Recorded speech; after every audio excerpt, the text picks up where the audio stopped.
Welcome students in दीक्षांत edutech. दीक्षांत edutech में आपका स्वागत है छात्रों। आज कक्षा 6 की विषय हिंदी में पाठ उमा की डायरी लेकर आपके सामने प्रस्तुत हूँ। आइए आज संतोष सर के साथ एक नए तरीके से डायरी के बारे में पढ़ा जाए।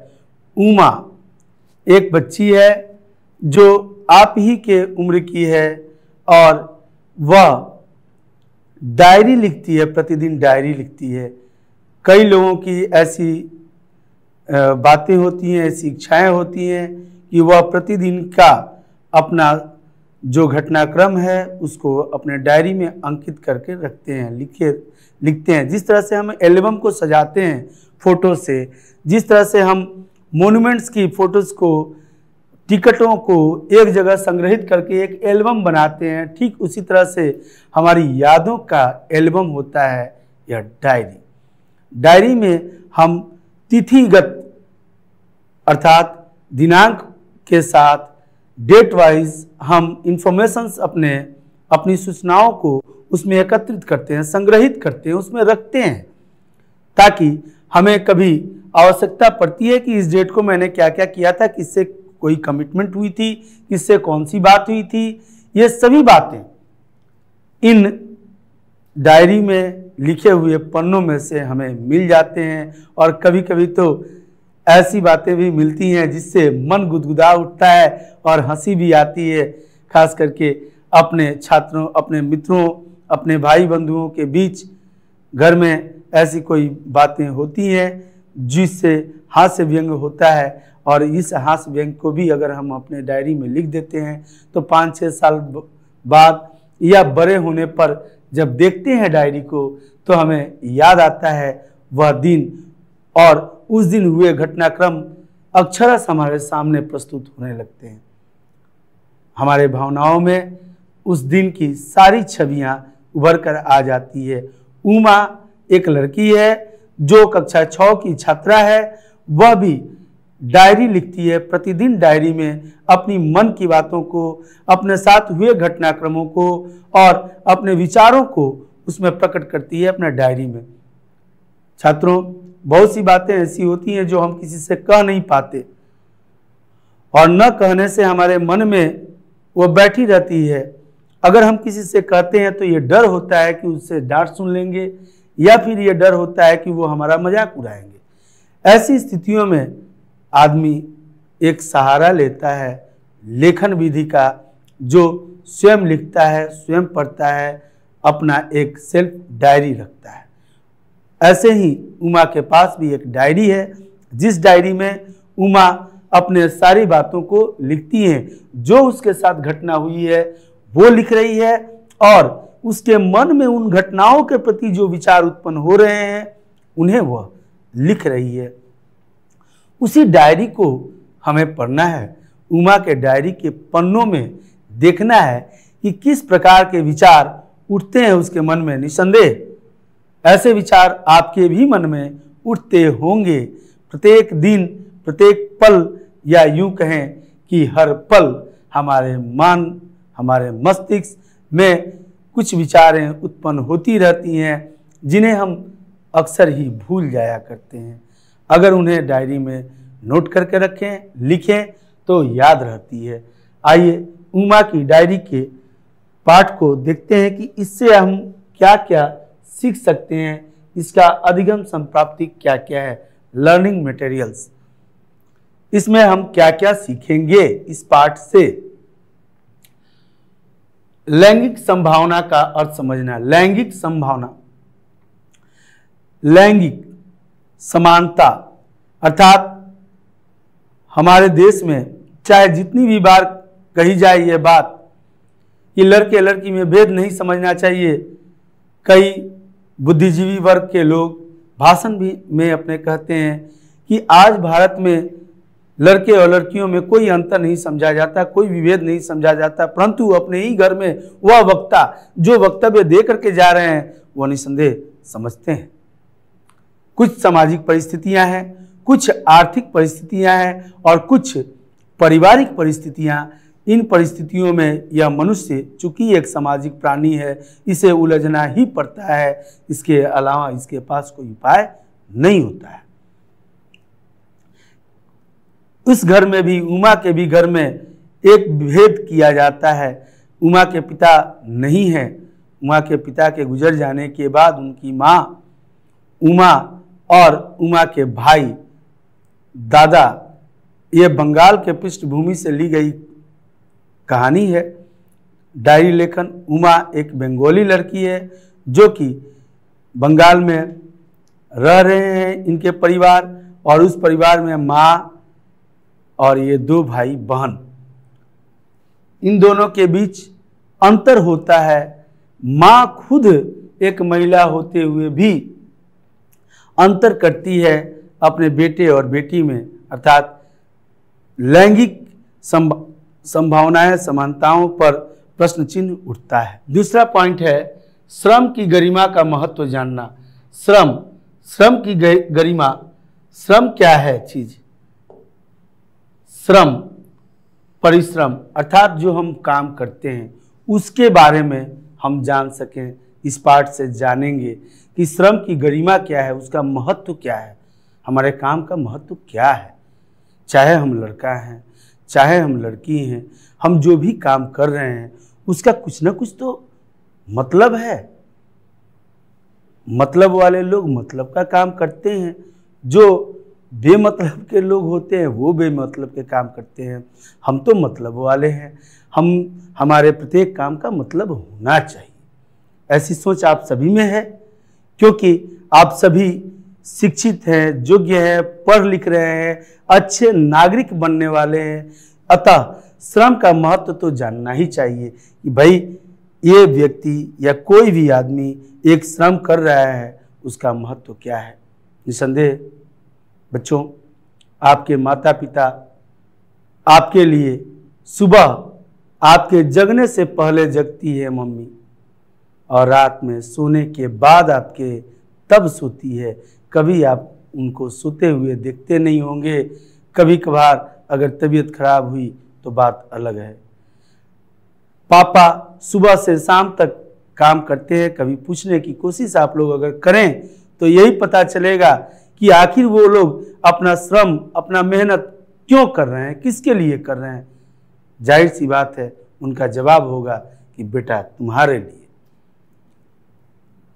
क्योंकि हर माता पिता अपने जीवन में यही सोचते हैं कि हमारे बच्चे उन्नत, उत्कृष्ट और एक अच्छे नागरिक बने तथा देश के सेवा में अपनी अहम भूमिका का योगदान दें। इसलिए श्रम की गरिमा का महत्व इस पाठ से हम जानेंगे। उसके बाद तीसरा पॉइंट है समान रूप से नर नारी के कार्यों का विश्लेषण समझना। समान रूप से किसका? नर नारी के कार्यों का विश्लेषण। अर्थात अगर ये मानसिकता हम रखते हैं कि हम पुरुष वर्ग से हैं तो हम अधिक काम करते हैं, महिलाएं जो घर में बैठी हुई हैं वो कम काम करती हैं, या फिर महिलाएं ये सोचे कि उन्हें घर में ही अधिक काम करना पड़ता है, जो पुरुष वर्ग के लोग बाहर रहते हैं उनको कम काम करना पड़ता है। ऐसा नहीं है, काम सभी को करना पड़ता है। काम की जिम्मेवारी अगर है हमारे ऊपर और हम जिम्मेदारी से अपने उस कार्य को कर रहे हैं तो निसंदेह हमारा काम सक्सेस होगा, सफल होगा। और इन कार्यों का विश्लेषण अवश्य होना चाहिए घर में और सबको समझना चाहिए। इस बात की गरिमा, इस बात के विश्लेषण हमें इस पाठ से मिलेंगे। अगला है पॉइंट डायरी विधा से परिचित होना। डायरी क्या चीज है? जैसा कि हम लोगों ने चर्चा किया कि डायरी हम अपने बातों को, अपने भावों को, अपने कथनों को या हमारे द्वारा हमारे समाज में के अंतर्गत घटित घटनाओं को जो हमारे सामने हुआ है उन्हें हम अपने डायरी में लिखते हैं। ये लिखने से क्या क्या फ़ायदे होते हैं? अगर उमा ने अपनी डायरी में नहीं लिखी होती तो हमें कैसे पता चलता कि उसके जीवन में किन किन तरह की बातें हुई है। अतः डायरी लेखन की विशेषता इस विधा को समझना है। और समझ करके अगर छात्रों आज आपके मन मस्तिष्क में ये बातें आ रही हैं कि जितने भारत में स्मारक हैं, मोनूमेंट्स हैं, वो हमारे धरोहर हैं, उसी तरह से ये भी समझ लीजिए कि आज जो आपके जीवन में बीत रहा है समय, वह भी आपका धरोहर है। और अगर धरोहर मानते हैं तो निसंदेह डायरी लिखें, क्योंकि डायरी लिखने में वो बातें आज से 10 साल, 15 साल, 20 साल आप बड़े हो जाएंगे, तब भी आप जब पढ़ेंगे तो अच्छा लगेगा, समझ में आएगा।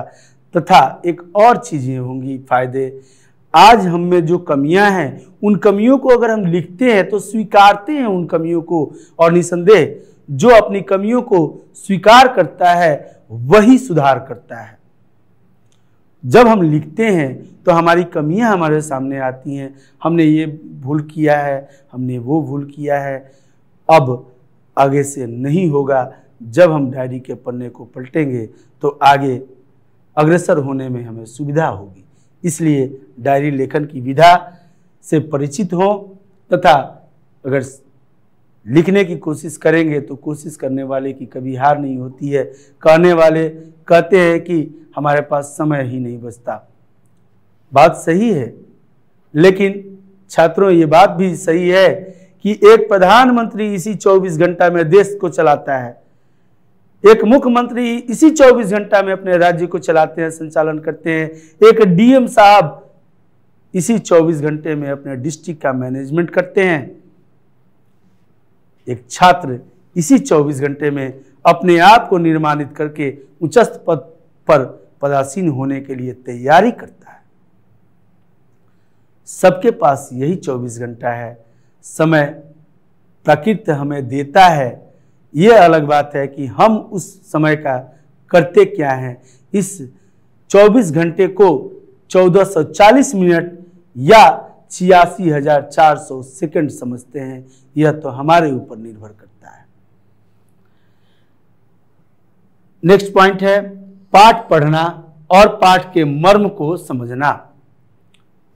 आइए छात्रों, पाठ को पढ़ें और पाठ के मर्म को समझें कि उमा ने अपनी डायरी में किन बातों को महत्वपूर्ण रूप से रखा है।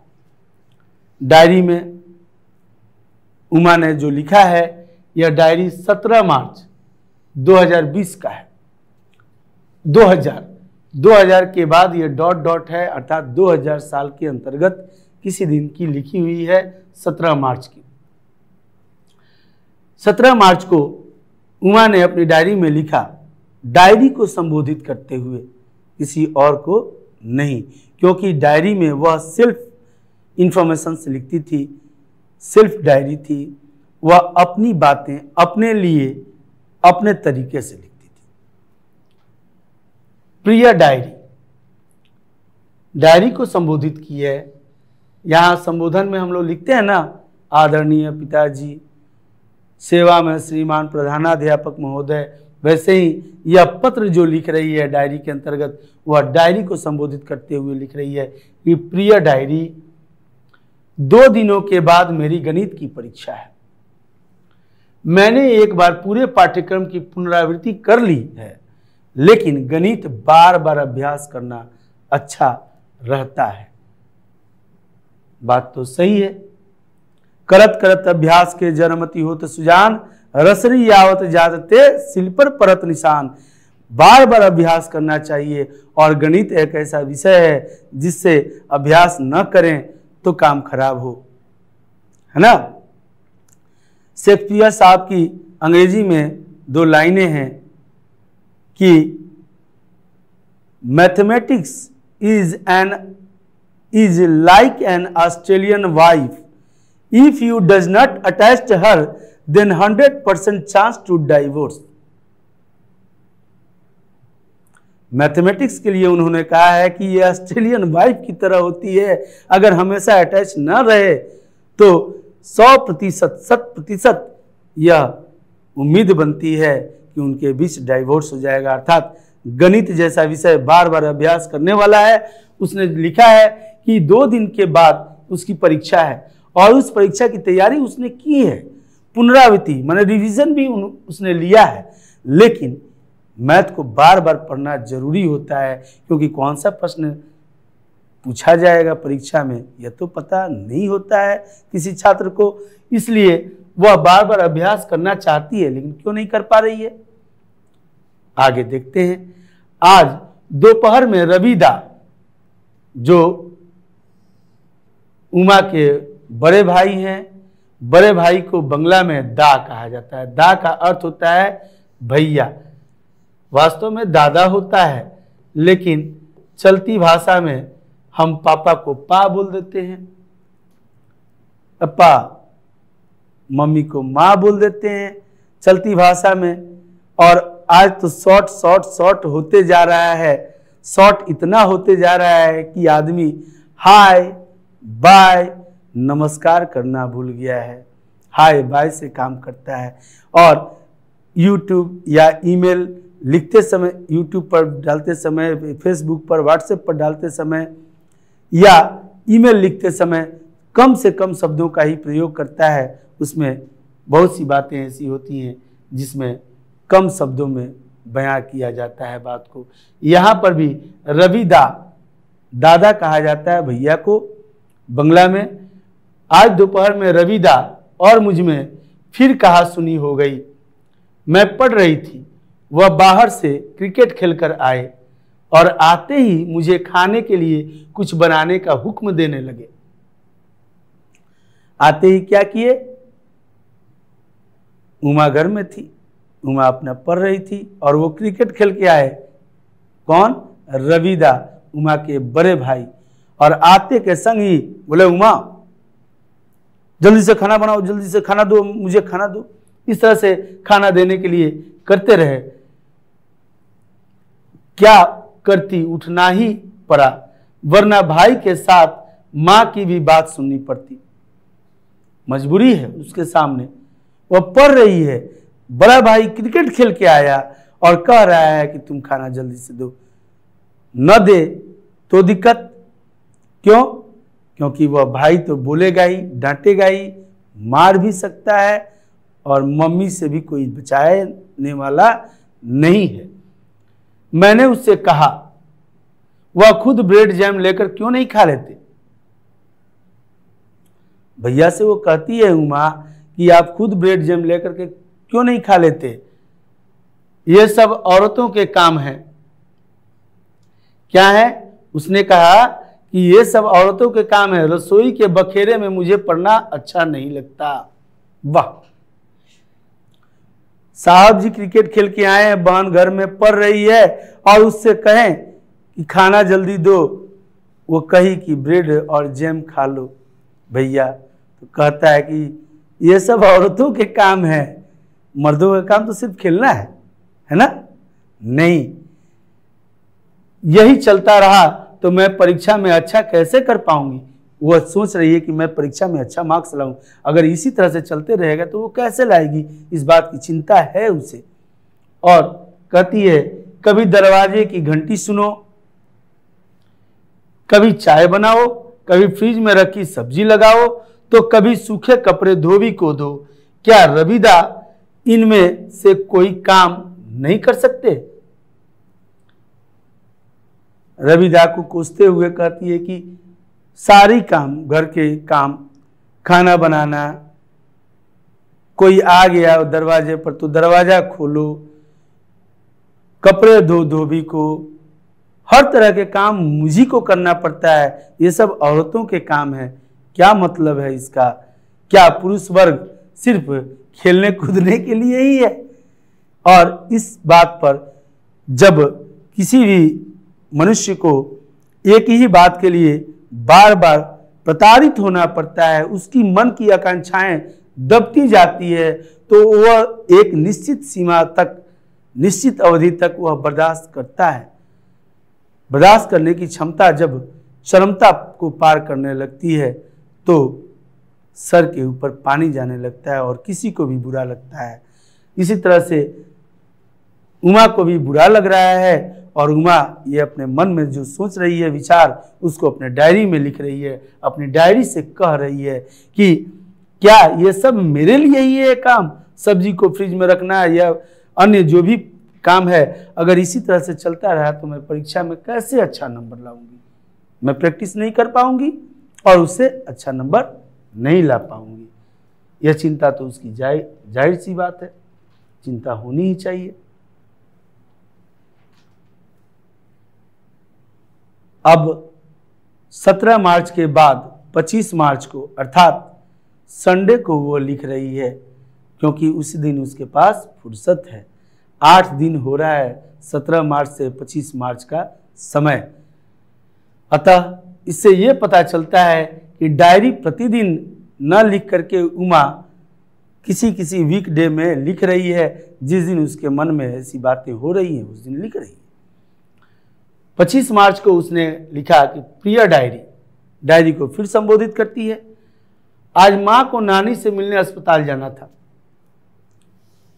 क्या करना था? माँ को नानी से मिलने अस्पताल जाना था। नानी काफी दिनों से बीमार है, मैं भी जाना चाहती थी। नानी कौन? माँ की माँ बीमार है। उमा की मम्मी बीमार हैं और अस्पताल में है। उमा की माँ जाने वाली है अस्पताल। उमा भी जाना चाहती है अपनी नानी को देखने के लिए, लेकिन परीक्षा के दिनों में एक दिन भी घर से बाहर नहीं निकल पाई। लेकिन माँ के कहने पर मुझे घर में ही रहना पड़ा। माँ मुझे अभी भी बच्चा समझती है। मैं तो बड़ी हो गई हूँ और माँ अभी भी मुझे बच्चा समझती है, जबकि मैं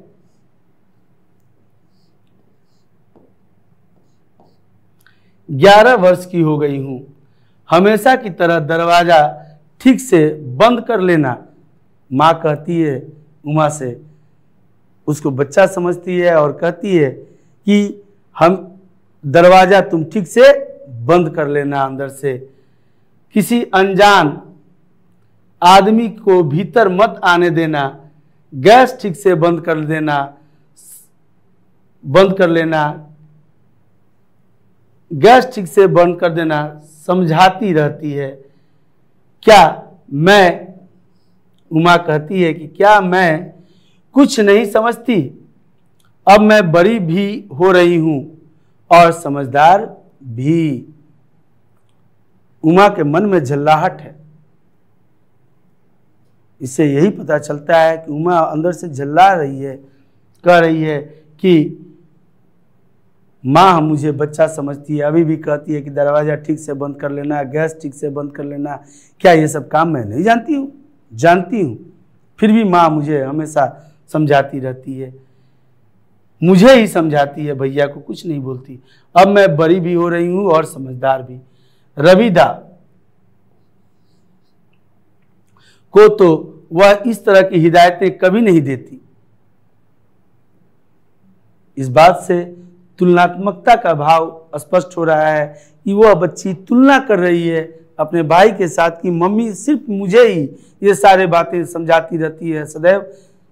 रविदा को तो कुछ नहीं हिदायतें देती, कुछ नहीं समझाती है। हिदायतों का अर्थ होता है समझाना।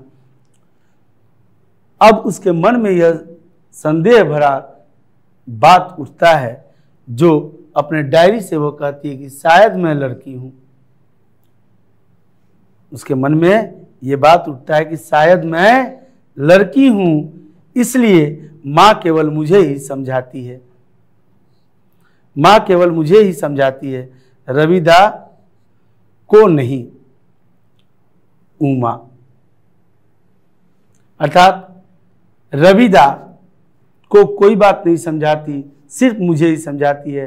हो सकता है इसका कारण शायद यही है कि मैं लड़की हूँ। लड़कियों के जिम्मे ही ये सब काम दिए जाते हैं। भला जिम्मेदारी नाम का चीज़ सिर्फ लड़कियों के सर पर क्यों? यही सवाल उसके मन में बार बार उठ रहा है और वह किसी और से नहीं बोल पा रही है, क्योंकि बोलने के बाद वो डांट सुन लेती है। इसलिए अपने मन के विचारों को अपने डायरी से वह सदैव बोल रही है।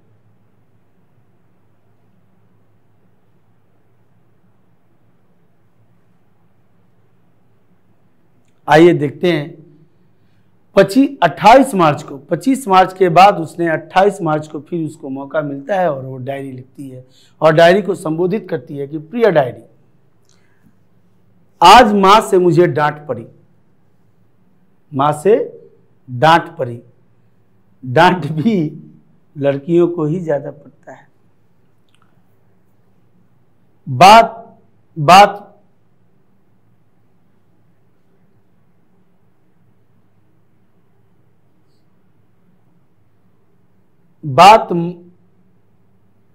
नहीं मानती, यहां पर बात नहीं मानती,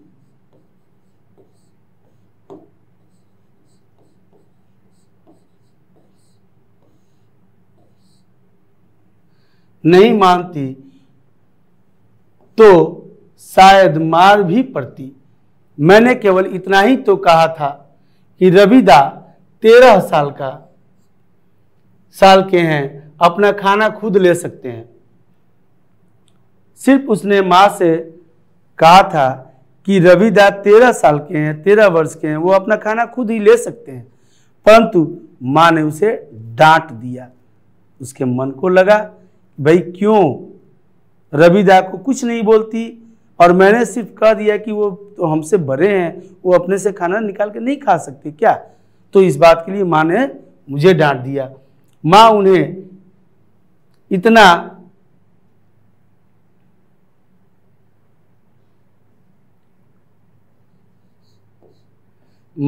इतना अधिक लाड क्यों करती है। उसके मन में उठ रहा है कि माँ उन्हें किन्हें रविदा को इतना अधिक लाड क्यों करती है। क्या वह बाजार से सब्जी लाने उन्हें नहीं भेज सकती। उन्हें बाहर इसलिए नहीं भेजा जाता है क्योंकि उनके पढ़ाई का समय खराब होगा। उनको भेज दिया जाएगा तो उनका पढ़ाई खराब होगा, लेकिन मेरे पढ़ाई की किसी को चिंता नहीं है। ऐसी भावनाएं, दुर्भावनाएं किसके मन में, मीरा के मन में हमेशा उठ रही हैं। घर का काम इसलिए नहीं करने दिया जाता क्योंकि वह लड़के हैं, और माँ का मानना है कि लड़के घर का काम नहीं करते हैं, माँ का मानना है। छात्रों, अधिकांशतः समाज में ये बातें सदैव उठती रही हैं कि महिलाओं के पथ अवरोधक पुरुष वर्ग है। कई महिला समिति की अध्यक्षता या फिर कमेटी के सदस्यों द्वारा ये कहा जाता है कि हम अग्रसर नहीं हो पा रहे हैं, वास्तविकता कुछ और है। पुरुष वर्ग तो सदैव ही पिता, पति, पुत्र, भाई बन करके सेवा ही दिया है, सहायता ही किया है। ये महिलाएं ही अगर महिलाओं के अवरोधक बनती हैं तो कोई क्या कर सकता है। माँ खुद एक लड़की रहते हुए भी यह सोचती है कि घर के काम लड़कों को नहीं करना चाहिए, सिर्फ और सिर्फ लड़कियों को करना चाहिए। निसंदेह यह यहाँ पे एक अशिक्षा का प्रभाव दर्शित होता है जो पहले के महिलाओं में था। आज स्थितियाँ बदल रही है और हमारे घर से बच्चियाँ उठ करके विद्यालय तक आ रही हैं, पढ़ लिख रही हैं और प्राय प्रत्येक पद पर आसीन होकर के देश सेवा में अपना अग्रणी भूमिका निभा रही हैं। यह अच्छा संकेत है हमारे भारत देश के लिए। माँ के इस पक्षपात से मुझे कितनी ठेस पहुंचती है। माँ बिल्कुल नहीं सोचती। मैं हमेशा घर की जिम्मेदारियों में माँ का हाथ बटाने को तैयार रहती हूँ, लेकिन भैया को इधर उधर मटर गश्ती करते देख मुझे बहुत चिढ़ होती है। अर्थात भैया को इतना टाइम मिलता है फिर भी ये मटर गश्ती करता है। मटर गश्ती मतलब घूम फिर करता है, इधर उधर की बातें, कहीं बैठ करके अपने दोस्तों के साथ गप्पाजी करना, कभी क्रिकेट खेलना।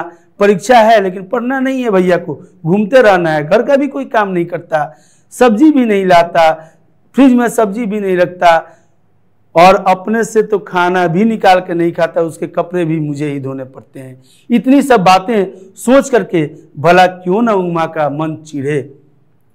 और मन चिढ़ता था जब भी तो वह किसी और को कह नहीं पाती थी, क्योंकि कहने का नतीजा तो डांट पड़ती थी उसको, तो वह डायरी में लिख देती थी। पापा के मृत्यु के बाद तो भैया पर कोई रोक टोक लगाने वाला नहीं है, अर्थात पापा जब तक थे तब तक भैया को थोड़ा रोक टोक करते थे कि तुम अच्छा से पढ़ाई करो, काम करो, लेकिन उनके मरने के बाद से तो कोई इनको नहीं बोलने वाला है। मम्मी तो बेहद प्यार करती है। अच्छा, अब आगे से इस बारे में माँ से कुछ नहीं बोलूँगी। और वो सोच लेती है डांट सुनने के बाद कि ठीक है भाई, ये भी सही, अब माँ से मैं इस ऐसे बातों को फिर से कभी नहीं बोलूँगी।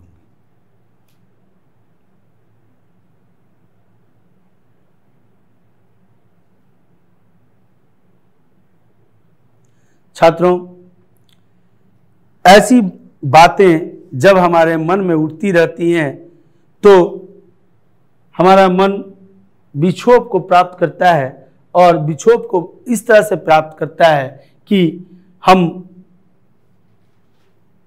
तुरंत तुनक मिजाज बनने लगते हैं। उमा के मन में भी कुछ ऐसी ही बातें उठ रही हैं। ऐसी घटनाओं से उमा का मन भी विक्षोभ हो रहा है उमा के मन में, और वह सदैव ही अपने आत्मबल को खो रही है। परंतु ऐसे में उमा आत्मबल को खो देगी तो कैसे उसका आगे का काम चलेगा, वो कैसे पढ़े लिखेगी।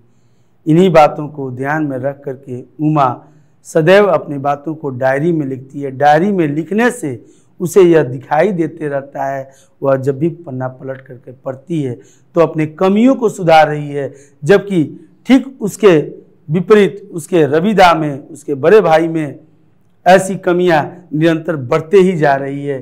परिणाम क्या हो सकता है? निसंदेह उमा आत्मस्वावलंबी बनने में अग्रसर हो रही है, आत्मस्वावलंबी बन रही है, जबकि उमा के भाई रविदा में आत्मस्वावलंबन की कमी हो जाएगी, वह सीख नहीं पाएंगे, जबकि उमा बहुत कुछ सीख लेगी। ऐसी बातें हैं। डायरी के लेखन से हमें बहुत कुछ सीखने को मिलता है। इसके साथ ही मैं डायरी के इस पाठ से, ये पार्ट 1 और 2 में बटा हुआ है, ये 2 भाग में बटा हुआ है हमारा ये चैप्टर। तो एक पार्ट हमने कंप्लीट किया, पढ़ लिया। आशा करते हैं छात्रों कि आप लोग अच्छे से समझे होंगे डायरी, उमा की डायरी को, कि उमा ने अपने मन के सारे विचारों को अपने डायरी में लिखा है। धन्यवाद।